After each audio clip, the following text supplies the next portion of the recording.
జయంతి నాడు ఈరోజు మనం ప్రారంభించుకున్నాం. మీరు చేయలే, మీరు చేయాలన్న ఆలోచన చేయలే. కనీసం చేసిన వాళ్ళను అభినందించడానికి మీ అధినేతలకు ఒకవేళ అభ్యంతరం ఉంటే మీరు నోరు మూసుకొనైనా ఉండండి తప్ప చేసే వాళ్ళ కాళ్ళల్లో కట్టెబెట్టాలన్న ఆలోచన చెయ్యకండి. వచ్చేసారి డిపాజిట్లు కూడా దక్కవు అని చెప్పి నేను వాళ్ళకి చెప్పదలుచుకున్నా.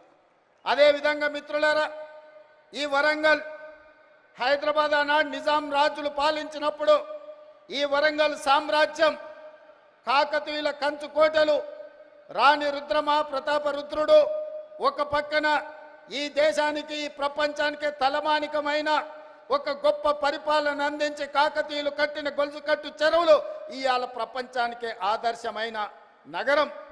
ఈ నగరం చారిత్రాత్మకమైన నగరం. ఇక్కడ కట్టిన 1000 స్తంభాల గుడి కావచ్చు, రామప్ప దేవాలయం కావచ్చు, ఇలా చెప్పుకుంటూ పోతే ఇక్కడున్న కోటలు కావచ్చు, ఇక్కడున్న చెరువులు కావచ్చు, ఇక్కడున్న సంస్కృతి ప్రపంచానికి ఆదర్శంగా ఉండే గొప్ప నగరం. అలాంటి నగరం ఉమ్మడి రాష్ట్రంలోనే కాదు, ప్రత్యేక తెలంగాణలో కూడా చంద్రశేఖరరావు గారి చేతిలో మోసపోయి గోసపడుతుంటే ఈ నగరము ఇది పట్టణంగానే నిలిచిపోతే ఈ పట్టణాన్ని గొప్ప నగరంగా చెయ్యాలి. హైదరాబాదు నగరానికి పోటీ నగరంగా ఒక అద్భుతమైన అభివృద్ధి చేయాలని ఆలోచన చేసినాం. పదే పదే మీ ఎమ్మెల్యేలు అటు పెద్దలు కడియం శ్రీహరి గారు, నాయన రాజేందర్ రెడ్డి గారు, అదేవిధంగా కొండా సురేఖమ్మ గారు, ఈ ప్రాంతంలో ఉండే ఎమ్మెల్యేలందరూ అన్నా నువ్వేం చేసైనా వరంగల్ పట్టణాన్ని నగరంగా మార్చాలి, ఎయిర్పోర్టు రావాలి, పరిశ్రమలు రావాలి, మా పిల్లలకు ఉద్యోగాలు ఇవ్వాలి, కాకతీయ యూనివర్సిటీ ఉన్న ఓరుగల్లును అభివృద్ధి పదం వైపు మీరు నడిపించాలి అని వాళ్ళు నన్ను నిద్ర పోనీయకుండా తిండి తిననీయకుండా నన్ను ముప్పు తిప్పలు పెట్టిరు. సూచన 2-3 సార్లు అడిగి వదిలేస్తారేమో, మర్చిపోతారేమో అని. కానీ వాళ్ళు మర్చిపోలే. నిత్యం గుర్తు చేస్తూనే కలిసినప్పుడల్లా కాగితం తెచ్చి ఇచ్చేటోళ్ళు. ఇక ఈ సమస్యకు పరిష్కారం ఈ పనులు చేయాల్సిందే అని నిర్ణయించి మీ ఇన్ఛార్జ్ మినిస్టర్ పొంగులేటి శ్రీనివాసరెడ్డి గారు చెప్పిన మీరు పోయి వరంగల్లో ఉండండి, మాస్టర్ ప్లాన్ను మీరు మొత్తం అనుమతించండి, ఔటర్ రింగ్ రోడ్డును ఏర్పాటు చేయడానికి అంచనాలు వేయండి, ఎయిర్పోర్టు కోసం భూములు సేకరించండి, వరంగల్లో అండర్ గ్రౌండ్ డ్రైనేజ్ను పూర్తి చేయండి.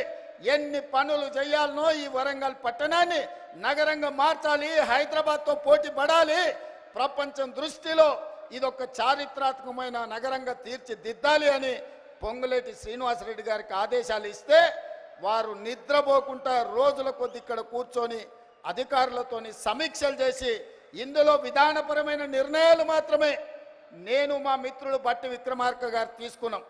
కానీ దీని అభివృద్ధి పదం వైపు నడిపించడానికి అవసరమైన సమీక్షలు మీ ఎమ్మెల్యేలు, మీ మంత్రుల నేతృత్వంతో ఇన్ఛార్జ్ మినిస్టర్ పొంగులేటి శ్రీనివాసరెడ్డి గారు పూర్తి స్థాయిలో బాధ్యత తీసుకున్నారు. మా వరంగల్ మిత్రులందరినీ కూడా నేను అడుగుతున్నా, మీరు పెద్ద ఎత్తున చప్పట్లు కొట్టి అభినందించండి. ఎందుకంటే మీకోసం ఖమ్మం జిల్లా మీద కూడా దృష్టి పెట్టకుండా వరంగల్ జిల్లా మీద దృష్టి పెట్టి వరంగల్లో పనులు చెయ్యాలి అని కడియం శ్రీహరి గారు కలిసినప్పుడు వారు మాకు ముందు నుంచి చాలా సన్నిహితులు, మీకు తెలుసు. వారి పట్ల నాకున్న గౌరవం కూడా మీకు తెలుసు.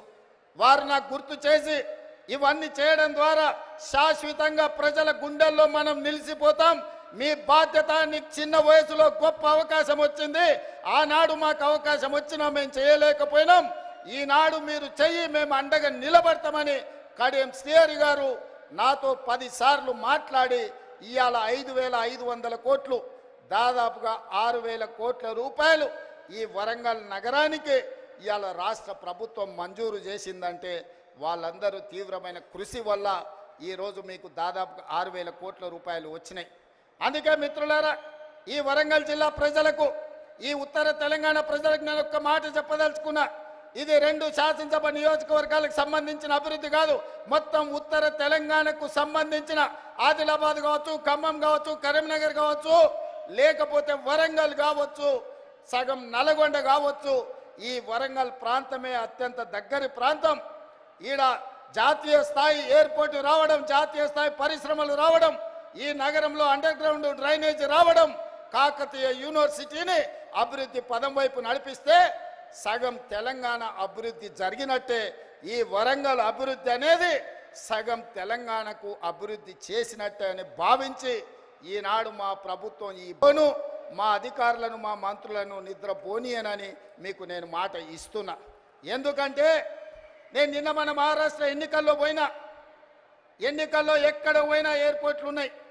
నేను ముంబై పూణేనే అనుకున్నా, కానీ సోలాపూర్ పోయినా, నాందేడ్ పోయినా, ఎక్కడికి పోయినా ప్రతి 100-150 కిలోమీటర్లకు బస్సు డిపోలు ఉన్నట్టు మహారాష్ట్రలో ఎయిర్పోర్టులు ఉన్నాయి. మన పక్కన ఉన్న ఆంధ్రప్రదేశ్లో విజయవాడలో ఉంది, అదేవిధంగా తిరుపతిలో ఉంది, కర్నూలులో ఉంది, కడపలో ఉంది, అదేవిధంగా విశాఖపట్నంలో ఉంది, రాజమండ్రిలో ఉంది. ఆంధ్రప్రదేశ్లో కూడా ఎన్నో ఎయిర్పోర్టులు ఉన్నాయి. ఈ రకంగా ఏ రాష్ట్రం తీసుకున్నా 5, 6, 10 ఎయిర్పోర్టులు ఉంటే తెలంగాణ రాష్ట్రంలో ఒకే ఒక్క ఎయిర్పోర్టు, అది హైదరాబాద్ నగరంలో ఉంది. అందుకే నేను అడుగుతున్నా, ఈ వేదిక మీద నుంచి కేంద్ర ప్రభుత్వాన్ని ఇక్కడికి వచ్చిన మా తెలంగాణ ప్రజల్ని, మనకెందుకు ఉండకూడదు? హైదరాబాదే కాదు, వరంగల్లో, కొత్తగూడెంలో, అదేవిధంగా రామగుండంలో, ఆదిలాబాద్లో మనం కూడా 4 ఎయిర్పోర్ట్లు కట్టుకొని ప్రపంచంతో పోటీ పడి పెట్టుబడులు తెచ్చి పరిశ్రమలను ముందుకు తీసుకెళ్లి ఈ తెలంగాణను అభివృద్ధి పదం వైపు నడిపించే బాధ్యత ఇందిరమ్మ రాజ్యంలో ప్రజా ప్రభుత్వం తీసుకుంటుందని చెప్పి నేను ఈ సందర్భంగా చెప్పదలుచుకున్నా. ఎవరైనా ఈ అభివృద్ధిలో కాళ్ళలో కట్టెబెట్టాలి, మేము చేయలేదు కాబట్టి వీళ్ళు కూడా చెయ్యొద్దు అని కుట్రలు కుతంత్రాలు చేస్తే వాళ్ళు ఊచలు లెక్క పెట్టాల్సి వస్తుందని చెప్పి నేను ఈ వేదిక మీద నుంచి స్పష్టంగా చెప్పదలుచుకున్నా. మీరు కుట్రలు చేయొచ్చు, మీరు కుతంత్రాలు చేయొచ్చు, అక్రమంగా సంపాదించిన సంపద పెట్టి కిరాయి మనుషులను దేవచ్చు. ఏమి చేసినా ఓ రోజు వెనుకో ఓ రోజు ముందో మీరు పన్నుతున్న కుట్రల్ని గుర్తిస్తాం, అందరిని బొక్కలో పెడతాం, ఊచలు లెక్క పెట్టిస్తాం అని చెప్పి నేను ఈ వేదిక మీద నుంచి స్పష్టంగా చెప్పదలుచుకున్నా. ఇవాళ ఒకడొకడు మాట్లాడుతున్నాడు. ఒక ఆయన పెద్ద మనిషి మన వచ్చి అన్నాడు, 10 నెలలనే తెలంగాణ ప్రజలు ఏం కోల్పోయారో వాళ్ళకి తెలిసిందని. ఏం కోల్పోయినరా? మా ఆడబిడ్డలకి ఇవాళ స్వేచ్ఛ వచ్చింది 10 ఏళ్ళ తర్వాత. సంఘాలలో ముందుకు వచ్చిండ్రు. మేము ఇవాళ ఆడబిడ్డల్ని కోటీశ్వరులను చేయాలనుకున్నాం. దాదాపుగా ఈ సంవత్సరంలో 34,000 కోట్ల రూపాయలు సంఘాలకు సహకారం అందించాలని ఇవాళ మేము అనుకున్నాం. మా ఆడబిడ్డలకు మహిళా సంఘాలకు ఇచ్చి వాళ్ళని పారిశ్రామికవేత్తలను చేసి కోటీశ్వరులను చేయాలనుకున్నాం. ఇవాళ ఇదే కాదు, మా ఆడబిడ్డలు అమ్మగారింటికి పోవాలన్నా, దైవ దర్శనానికి పోవాలన్నా, ఇంటి ఆయనని అడిగితే దసరా కడితే దీపావళి అనేటోడు, దీపావళికి అడిగితే సంక్రాంతి అనేటోడు, సంక్రాంతికి అంటే ఉగాది అనేటోడు, ఉగాదికి అడిగితే ఈ సంవత్సరం ఎందుకులే అనేటోడు. కానీ ఇవాళ ఈడ వేలాది మంది మా ఆడబిడ్డలు వచ్చారు. అక్క ఎవరైనా బస్సు ఎక్కితే ఒక్క పైసా ఎవరైనా అడుగుతుర్రా? ఇవాళ ఈ తెలంగాణ రాష్ట్రంలో 1,10,00,000 మంది ఆడబిడ్డలు 3,700 కోట్ల రూపాయలు 11 నెలల మా పొన్నం ప్రభాకర్ గారి మంత్రివర్గంలో ఆడబిడ్డలకు ఉచిత బస్సు ప్రయాణానికి ఖర్చు పెట్టి ఈరోజు మా ఆడబిడ్డలు స్వేచ్ఛగా ఇంటైన పనికి వచ్చే లోప అమ్మగారింటికి పోయి అమ్మని చూసి వెనక్కి వచ్చేటంత వెసులుబాటు ఈరోజు మన ప్రభుత్వంలో వచ్చింది. ఇవాళ అట్లా అదే కాదు, రూపాయి కూడబెడితే మోడీ వచ్చి ఎత్తుకపోతున్నాడు. 12 నూరులు సిలిండర్ అయింది. ఆయనలో సోనియమ్మ ఆడబిడ్డల కట్టెల పొయ్యి కష్టాలు, కన్నీళ్ళ పొగతో ఊపిరితిత్తుల్లో పోయి క్యాన్సర్ వచ్చి చచ్చిపోతుంటే ఆడబిడ్డలకు సిలిండర్ గ్యాస్ పోయి ఇచ్చి 400 రూపాయలకే సోనియమ్మ సిలిండర్ ఇచ్చింది. మోడీ వచ్చి 1200 చేసిండు. మరి ఆడబిడ్డల కష్టాలు చూసి ఇవాళ ఆడబిడ్డలకు 500 రూపాయలకే ఉత్తమ్ కుమార్ రెడ్డి గారి మంత్రివర్గంలో ఆడబిడ్డలకు 500 రూపాయలకి ఇవాళ మనం సిలిండర్ ఇస్తున్నాం. ఈ దేశంలో ఎక్కడైనా 500 రూపాయలకు బీజేపీ ప్రభుత్వం సిలిండర్ ఇస్తుందా? ఒక్కసారి ఆలోచన చేయండి అని నేను అడుగుతున్నా.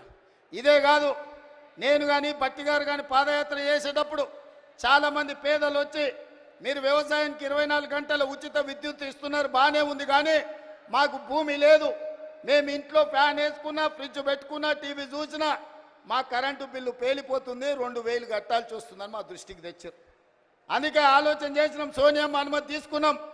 మల్లికార్జున ఖర్గే గారి ఆదేశాలతోని ఇవాళ ప్రతి పేదవాడి ఇంట్లో 200 యూనిట్లు ఉచితంగా, 50 లక్షల కుటుంబాలకు 200 యూనిట్లు ఉచితంగా కరెంట్ ఇస్తున్న ప్రభుత్వం ఈ దేశంలోనే తెలంగాణ రాష్ట్రంలో ఉందన్న సంగతి ఇవాళ నేను చెప్పదలుచుకున్నా.